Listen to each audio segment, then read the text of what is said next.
After everyone had arrived, Vikram Singh gestured for them to take their seats. As soon as they received the signal, everyone sat down. A short while later, Rohan, Ishan, and Aryan also entered the room. The moment they walked in, Aryan shot all three of them a furious glare. Seeing that look, the three immediately became nervous. No matter how much attitude, anger, or arrogance they carried, it all disappeared when they were standing in front of Aryan. Too scared to even look at him, they kept their eyes lowered and quietly went to their seats without saying a word. Vikram Singh spoke. I know our next meeting was supposed to happen next week, but an emergency has come up, which is why I had to call this meeting immediately. Then he dropped the bombshell.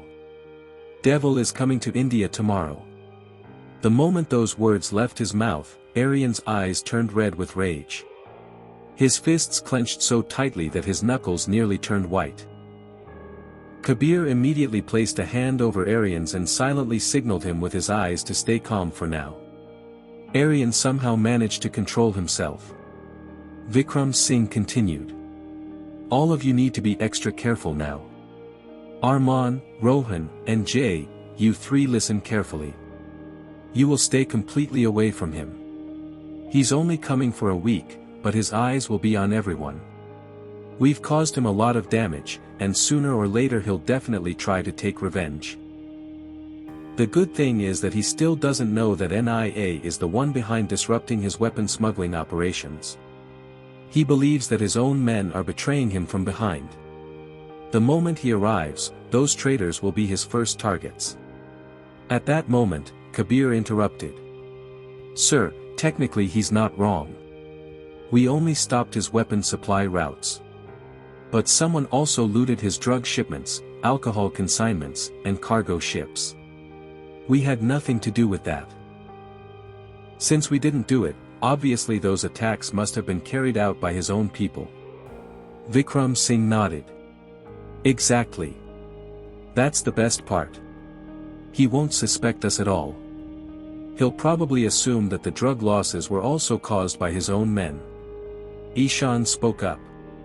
But sir, how long are we supposed to keep fighting from the shadows like this? Until the right time comes, Vikram Singh replied. Right now, he's far too powerful. A team of 10 people can't bring him down. He has the support of multiple countries. The only way to defeat him is when he stands alone.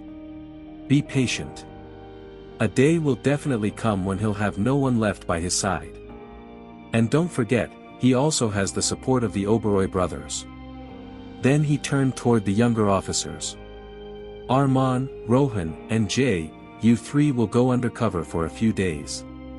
By undercover, I mean that while he's in India, you won't do anything related to NIA. Rohan, for the next week you're just an ordinary college student. Jay, you're simply a lawyer. And Arman. Before he could finish, Zoya interrupted him. Sir, Arman is quitting his job as Trisha's assistant. Vikram Singh immediately shook his head. No.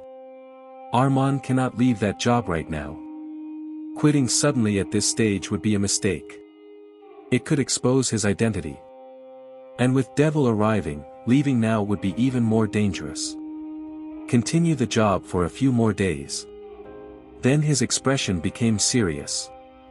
Aryan and Arman, you two need to be especially cautious. Aryan, you're currently visiting the Oberoi Mansion to teach Aarav.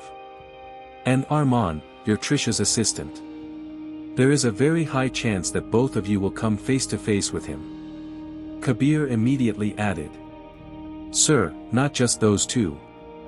There's a very high chance that Rohan could run into him as well. Vikram Singh looked at him in confusion. What do you mean, Kabir? Kabir sighed. Sir, Rohan is currently living at Aarav's house.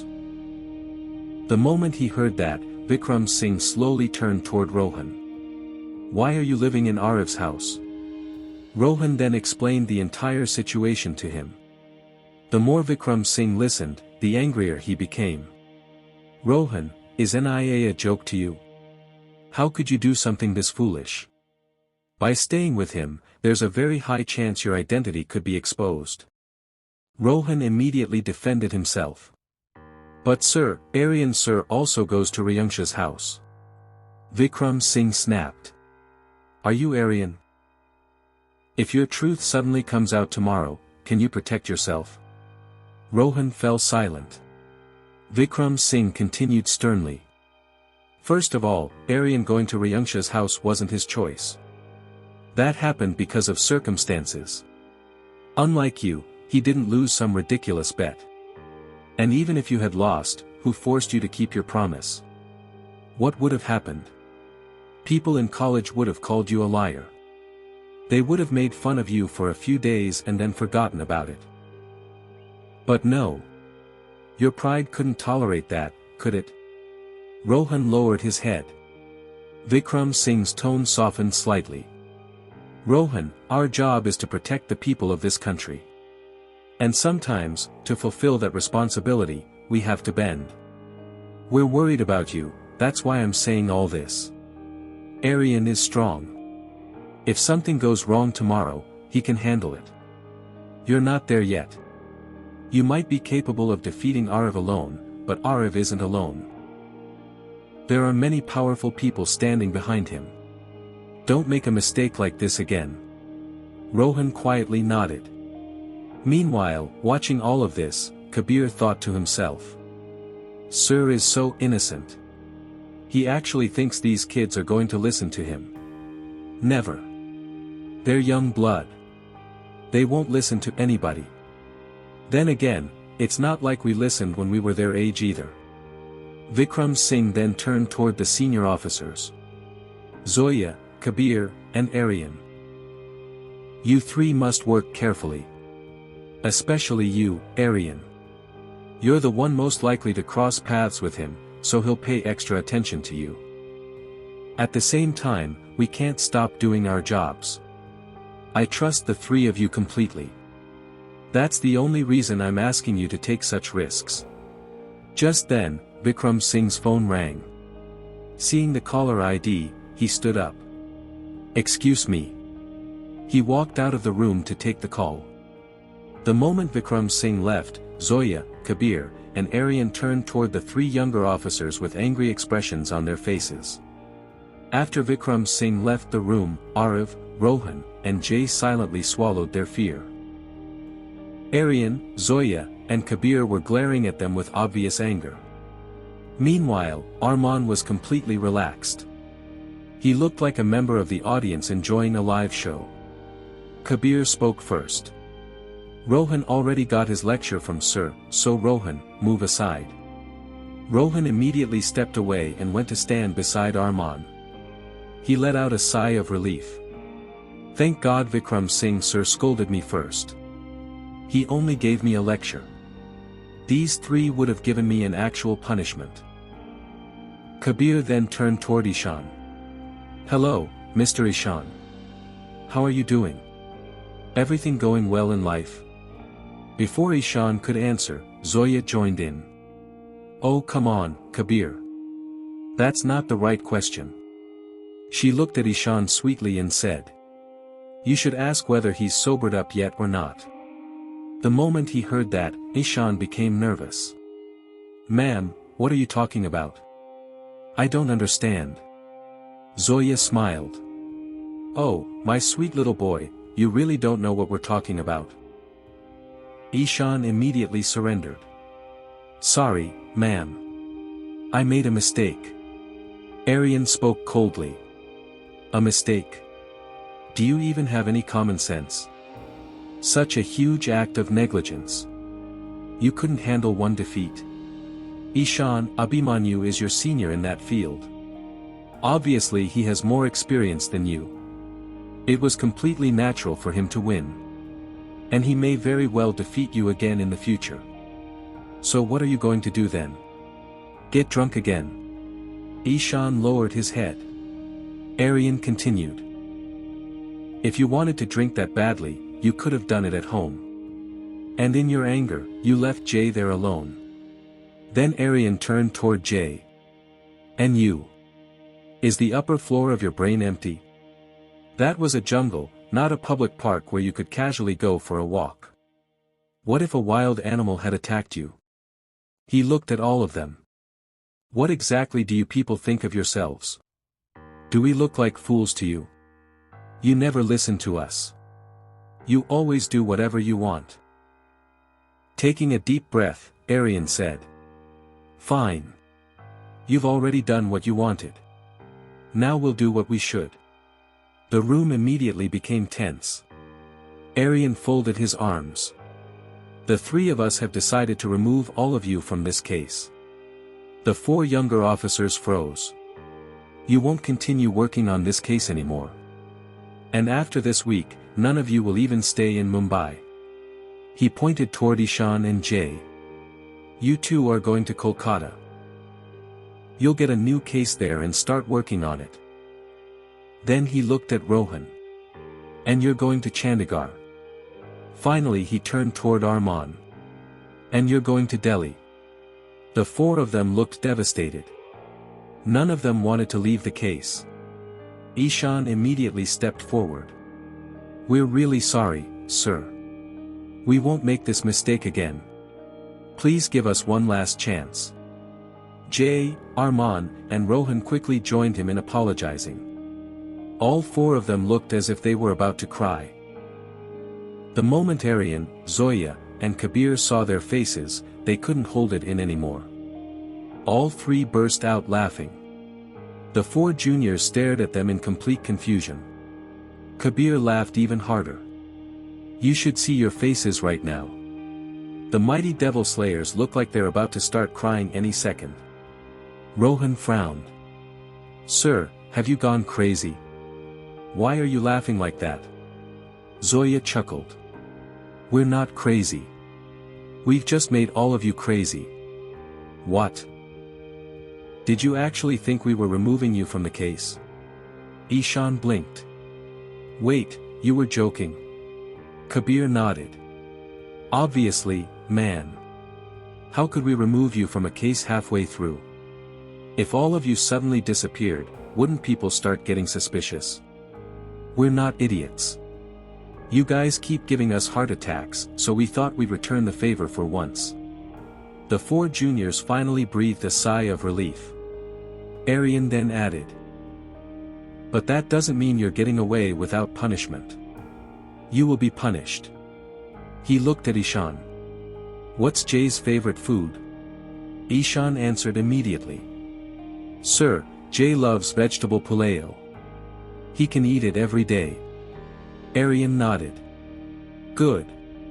Now tell me what he hates. Ishan replied. Sir, he absolutely hates spinach. A wicked smile appeared on Aryan's face. Perfect. He turned toward Jay.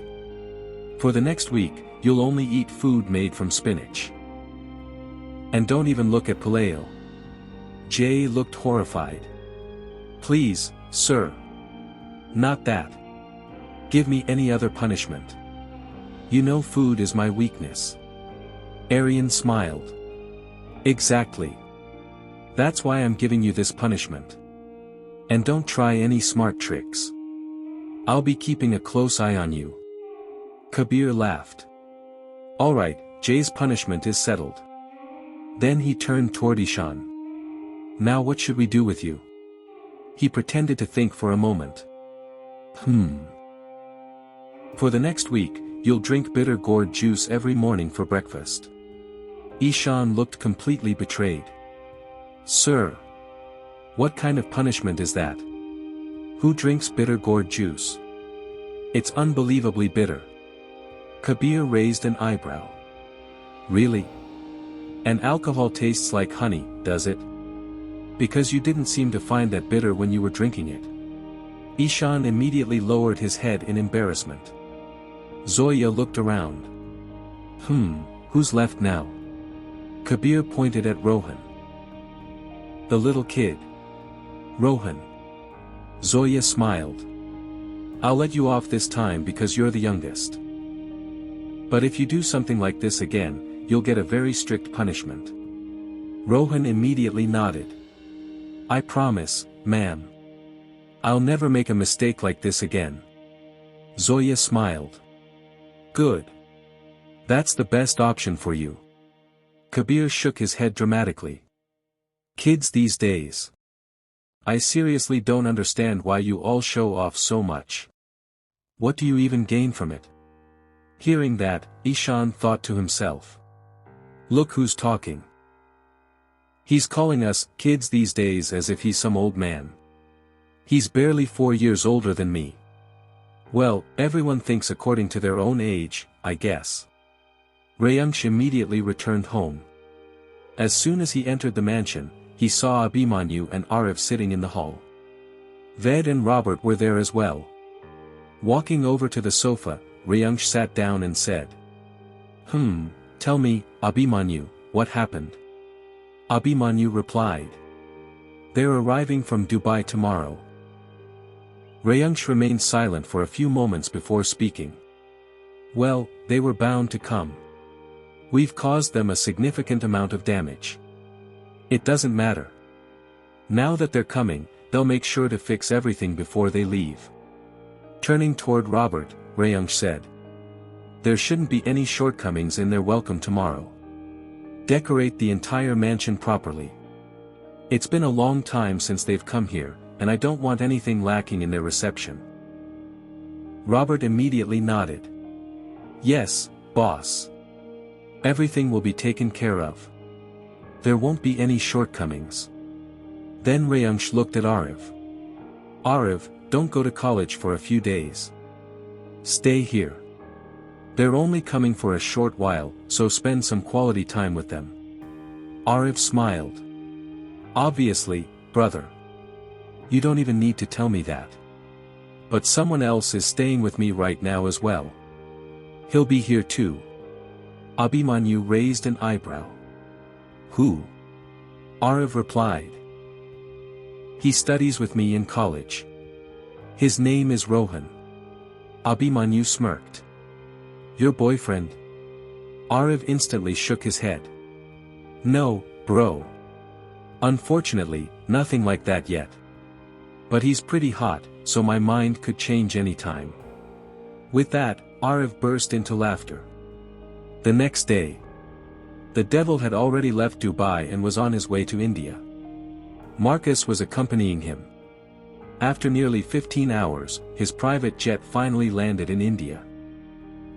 The moment he stepped out of the aircraft, guards surrounded him from every direction. His security was extremely tight. Armed guards were stationed everywhere.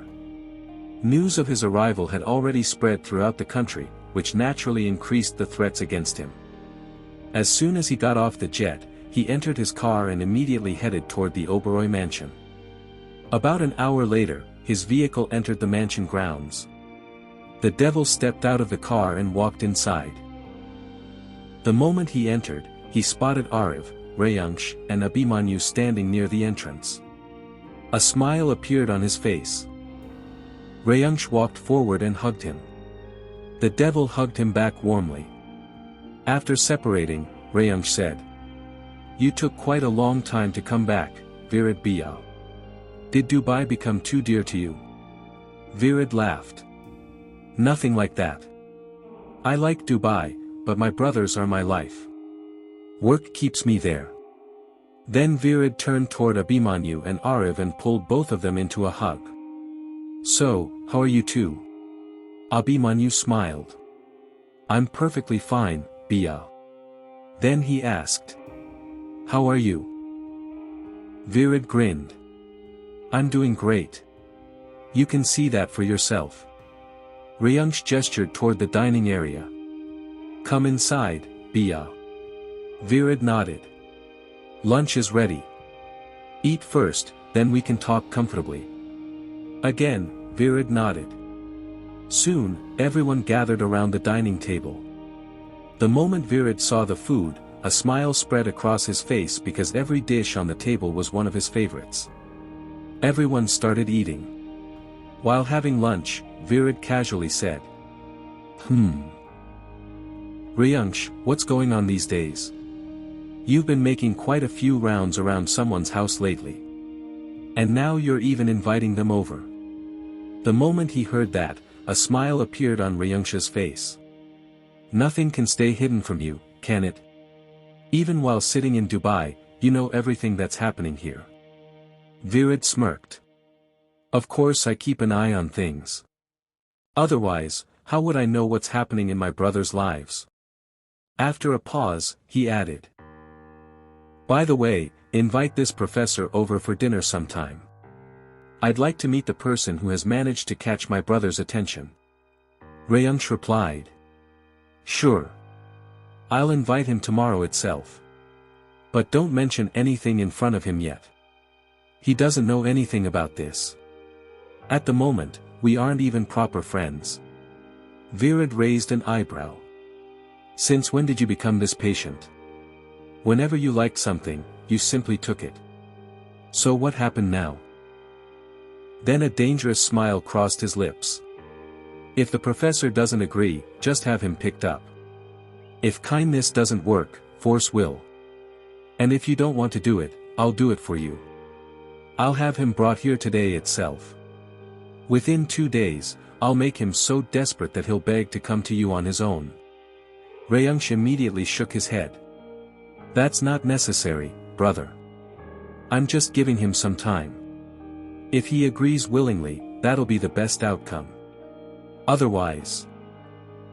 A cold smile appeared on his face. In the end, there won't be any option left except force. Viruddh nodded. Fine.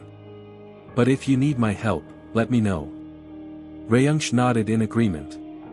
Then Viruddh turned toward Aarav. My little lion. I hear someone has been staying with you these days. Who is he? Aarav answered. A guy from college. Viruddh asked. A friend? Aarav immediately replied. No. An enemy. He lost a bet, so now he has to obey everything I say for 1 whole week. Viruddh laughed. Excellent. Teach him a proper lesson so that next time he'll tremble before even standing against you. Aarav smiled outwardly, but inside his thoughts were completely different. Teach him a lesson. Honestly, keeping him at my house feels more like a punishment for me than for him. In just 2 days, he's completely turned my life upside down.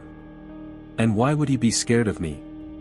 Aren't I the one who gets nervous whenever he touches me? Though. I have to admit. It feels nice when he does. Should I date him?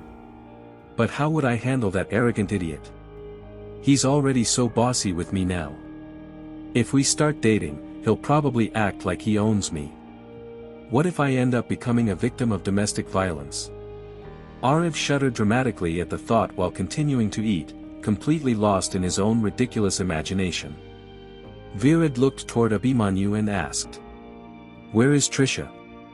Abhimanyu replied. Bye, she was busy with some work, that's why she couldn't come. Viruddh frowned slightly. What kind of important work was it that she couldn't even come to meet me? Abhimanyu sighed. Brother, you can ask her yourself when she comes. You know her well. She never listens to anyone. Viruddh smirked. That's fine. She'll have to listen to me. Saying that, he immediately called Trisha. After a few rings, she answered. Viruddh spoke without giving her a chance to say much. Wherever you are, come home immediately. I don't want to hear any excuses.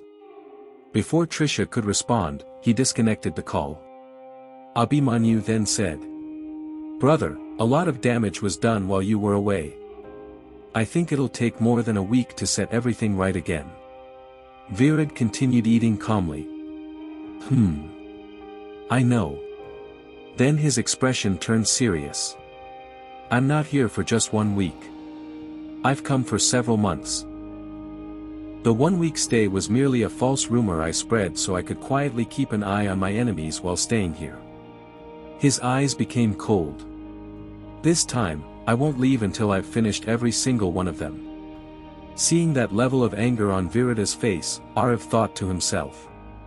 Looks like Bai is truly going to unleash havoc this time. I've never seen him this angry before. Then again, why am I worrying about that? My own life is already filled with enough problems. I should focus on those instead.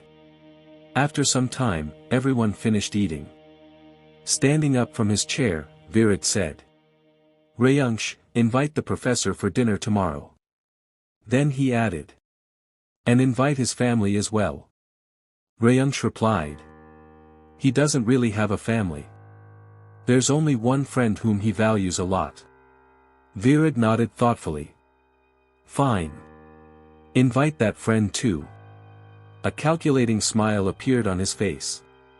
"It'll help us learn about his weakness as well. That way, getting what we want from him later will become much easier."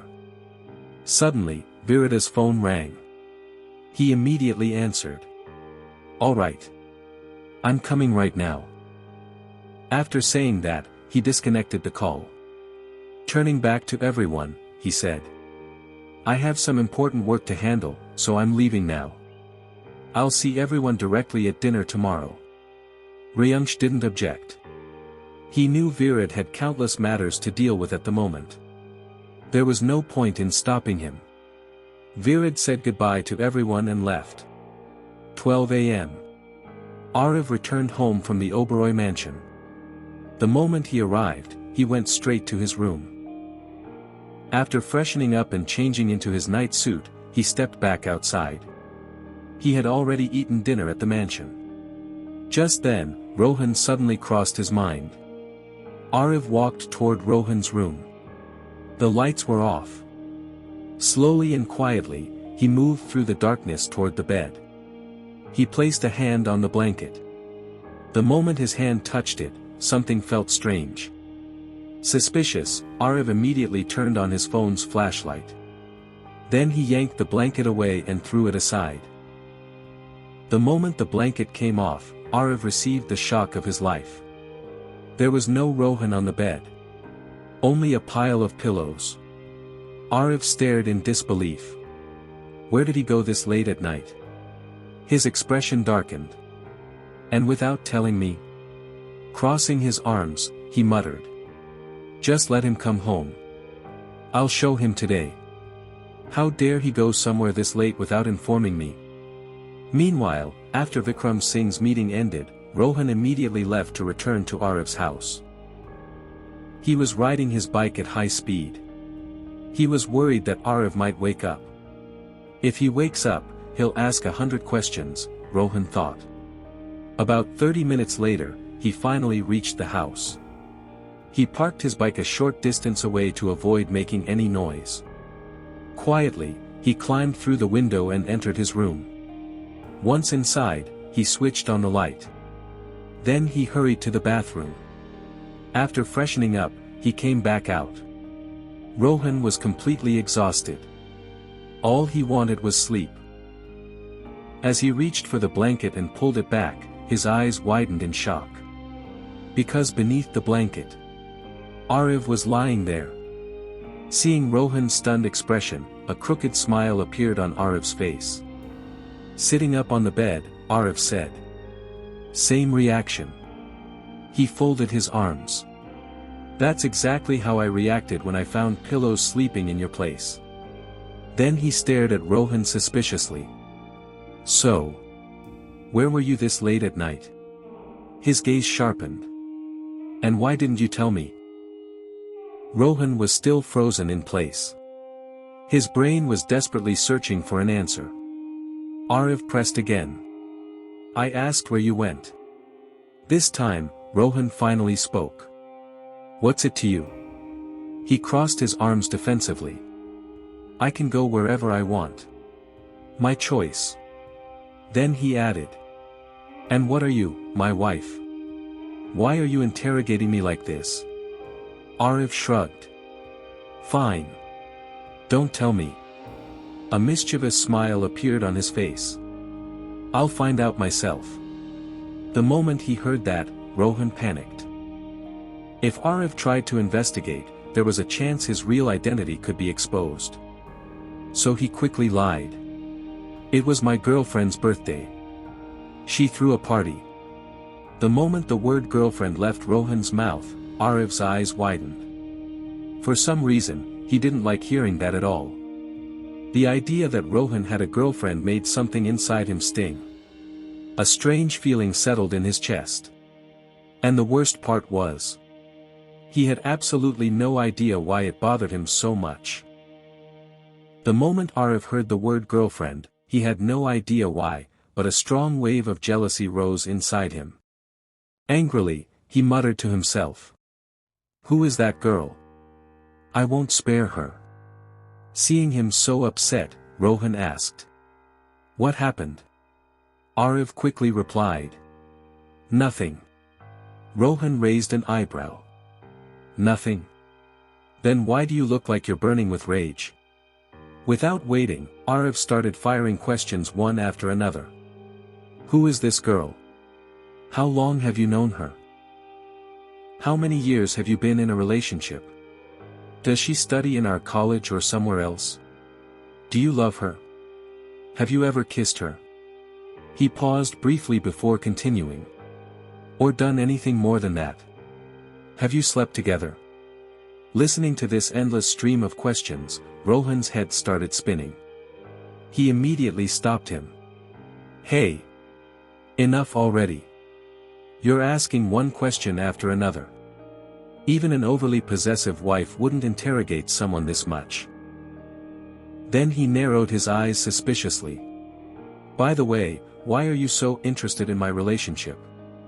A mischievous smile appeared on his face. Wait a minute, are you jealous? He stepped closer. Don't tell me you've fallen for me. Aarav instantly became flustered. He started looking everywhere except at Rohan. Nothing like that. I was just asking. Seeing him so nervous, Rohan couldn't resist teasing him. Nope. You're lying. He grinned. You're jealous because of another person being close to me. Taking another step forward, he added. You've started liking me.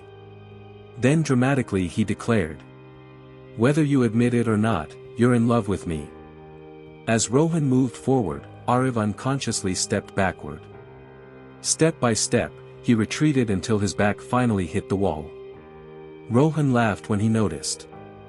Now where are you going to run, sweetheart? Placing both hands against the wall on either side of Aarav, he effectively trapped him between his arms.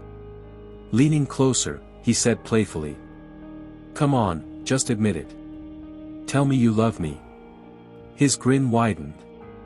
I swear, if you say yes even once, I'll break up with my girlfriend right now and make you my boyfriend instead. Aarav's condition was getting worse by the second. His heart was pounding wildly.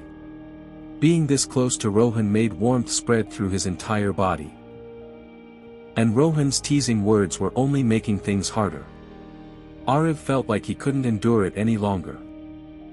If he stayed there even a little more, he might actually melt under Rohan's relentless flirting. So he pushed Rohan away and immediately ran out of the room. Watching him flee, Rohan burst out laughing. Well, well. The great art of Oberoi, who scares everyone away, is running away himself today. He chuckled. Now I've figured it out. I've finally discovered exactly how to make you miserable. Still laughing, he walked over to the bed and lay down. The moment his head touched the pillow, sleep claimed him. Meanwhile, Aarav rushed straight into his own room. The first thing he did was lock the door from the inside. He was genuinely afraid Rohan might come after him. The moment the door clicked shut, Aarav let out a long breath. What is happening to me? He thought. Why do I react like this whenever he comes close? He sat down on the edge of the bed. This has never happened before. A terrifying thought suddenly entered his mind. Have I actually fallen in love with him? Immediately, he shook his head. No. No, that's impossible. I'm not in love with him. We're enemies. Then he groaned dramatically. Ugh, what's happening? I brought him here to punish him, but now it feels like I'm the one being punished. That night, sleep completely abandoned Aarav. The next morning. It was 8 a.m. Aarav was sleeping peacefully.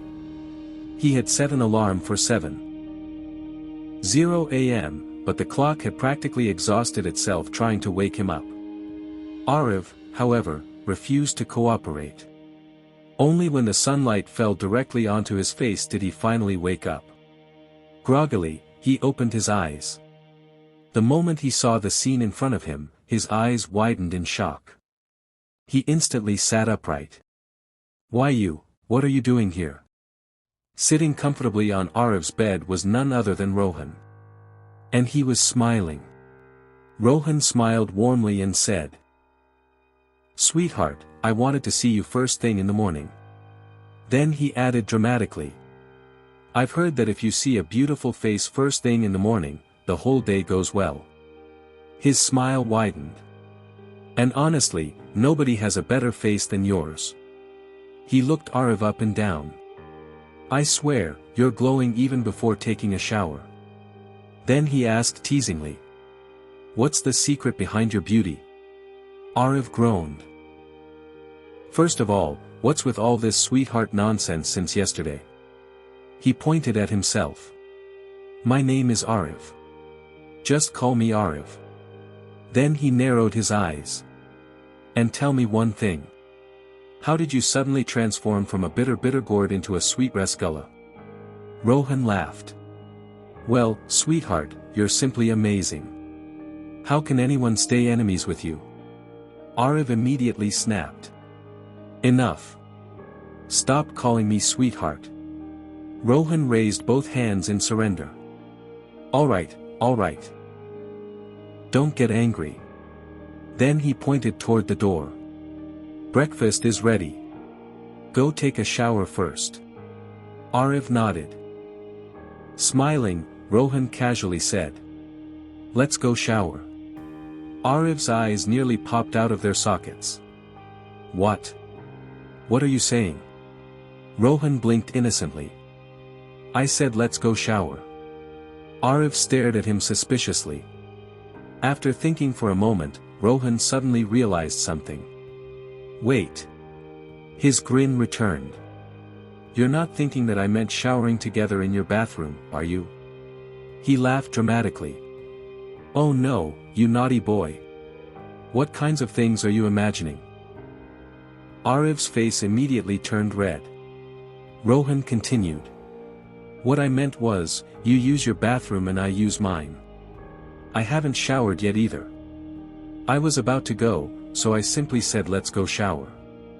Then, with another teasing smile, he added, "But if you actually want me to shower with you, I'm perfectly fine with that. I don't have any problem." Loudly crying face. At this point, Aarav's entire face had turned bright red. Embarrassed beyond words, he pointed toward the door. "There is absolutely no need for that. I want to shower alone." Then he added firmly, "You can leave now." Rohan said, "Let's go take a bath." Aarav looked at him strangely. Rohan thought for a moment before saying, "Wait, don't tell me you thought I was talking about bathing with you in your bathroom?" "Oh no, you naughty boy, the things you imagine. I meant that you'll use your bathroom and I'll use mine. Actually, I haven't bathed yet either.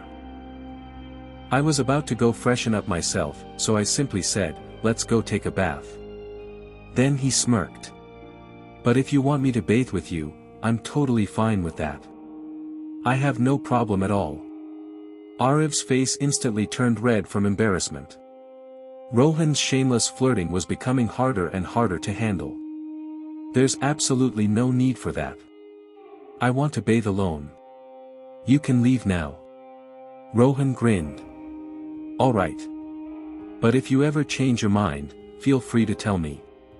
I'm always ready." He winked at Aarav before walking out of the room with a smile. The moment he left, Aarav hurriedly locked the door from inside. What kind of man is this? Shaking his head, he walked into the bathroom. While bathing, Rohan's words kept echoing in Aarav's mind. No matter how much he tried, he couldn't stop remembering them. A small smile kept appearing on his face. The truth was simple, Aarav had started liking Rohan. Otherwise, he wouldn't have tolerated these comments at all. Aarav had ignored even his own brothers countless times in the past, yet here he was replaying every single word Rohan had said. A while later, Aarav came downstairs after getting ready. Rohan was already sitting at the dining table. Aarav took a seat beside him. While eating breakfast, Aarav said, "You'll go to college alone today." "I'm not coming." Rohan already knew why Aarav wasn't going, but he pretended to be confused. "Why?" Aarav replied. "My eldest brother is returning to India today after many years, so I'm going to meet him. And yes, for the next 2 days I'll be staying at Oberoi Mansion.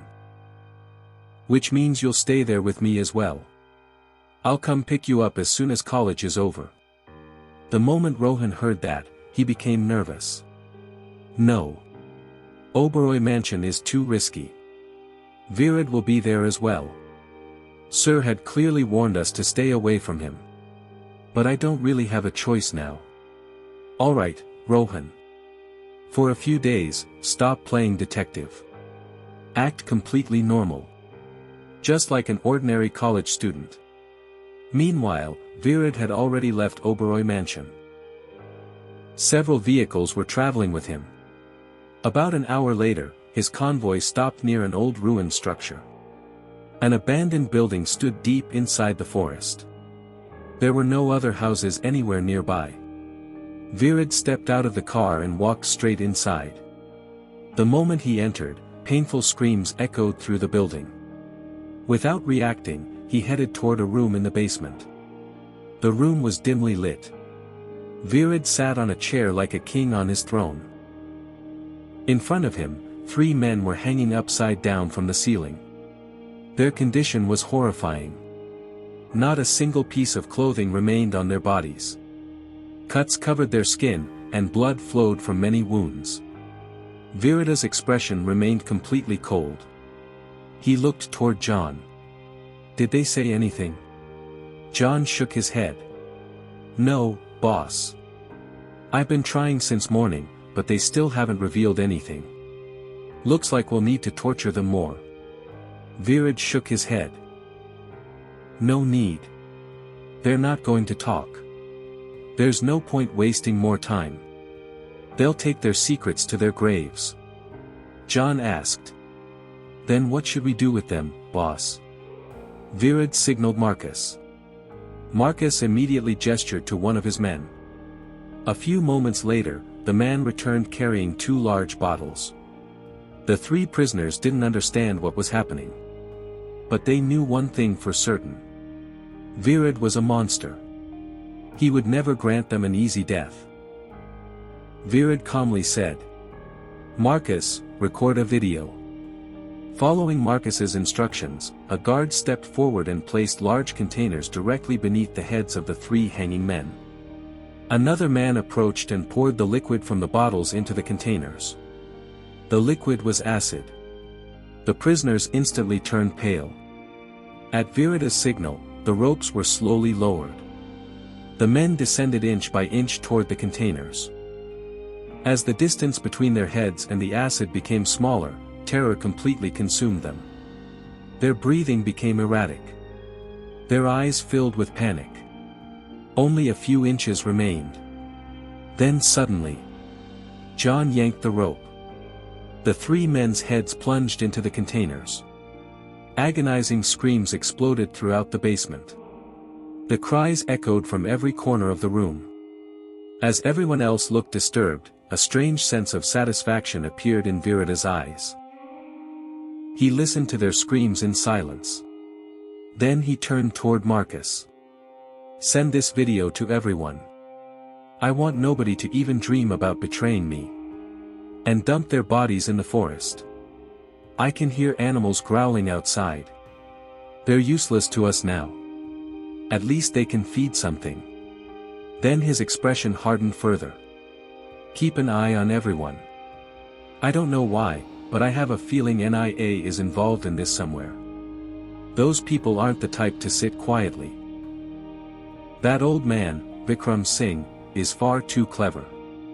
He's definitely cooking up something. Marcus nodded. Boss, the NIA agents are extremely cunning. You never know where they're hiding. You rarely see them. But somehow they always make their presence felt. Viruddh gave a cold smile. They'll come out eventually. How long can they keep hiding in the shadows? If they want a war, they'll have to step into the open someday. Then he leaned back. To hell with NIA. The one I'm interested in is only one person. Kabir Roy. That was the name written on the truck, wasn't it? I still haven't forgotten it. He was the first man who openly challenged me. I've been waiting for him ever since. Just let him appear before me once. This time. I'll make sure his story ends for good. Viruddh finally asked. When are they arriving? Marcus answered immediately. Tonight at 10 p.m., boss. The meeting is scheduled at Hotel Deluxe. It's about a 2-hour drive from here. We should leave now.